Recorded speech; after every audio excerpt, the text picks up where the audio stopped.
મહેસાણા જિલ્લા ભાજપ પ્રમુખ પદે ગિરીશ રાજગોરને રિપીટ કરાયા।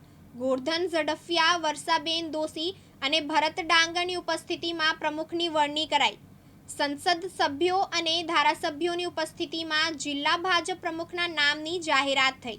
આ જવાબદારી પાર્ટી જે મને આપી છે પ્રમુખ તરીકેની, શું મારું શ્રેષ્ઠ નેતૃત્વ, રાષ્ટ્રીય નેતૃત્વ છે, પ્રાદેશિક નેતૃત્વ છે અને જિલ્લાનું નેતૃત્વ છે અને સૌથી વધારે મહેસાણા જિલ્લાના કાર્યકર્તા ભાઈઓ અને બહેનો, આ બધાનો ખૂબ ખૂબ આભાર માનું છું અને સૌને સાથે રાખી અને આગળ ચાલીશું અને અત્યાર સુધીના જે તમામ કામો કર્યા છે અને તમામ રીતે સંગઠનમાં ચૂંટણીઓ જીતી છે, એનાથી વધારે ચૂંટણીઓ જીતવા માટે તનતોડ મહેનત કરી અને પાર્ટીને આનાથી વધારે પ્રગતિ કરાવી અને ઊંચાઈઓ ઉપર લઈ જઈશું। પક્ષે પરિવાર ભરોસો કરો છો, અત્યાર સુધી કામો કર્યા છે, હવે પક્ષને આગળ લઈ જવા માટે નવા કઈ રીતે આ રાજકીય ક્ષેત્ર છે, સંગઠનનું કામ છે, એટલે સંગઠનનું કામ ચાલુ જ રહેવાનું છે।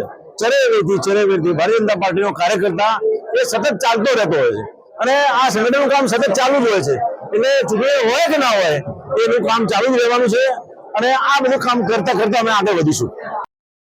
અનુપસિંહ ચાવડા, દિવ્યાંગ ન્યૂઝ, મહેસાણા।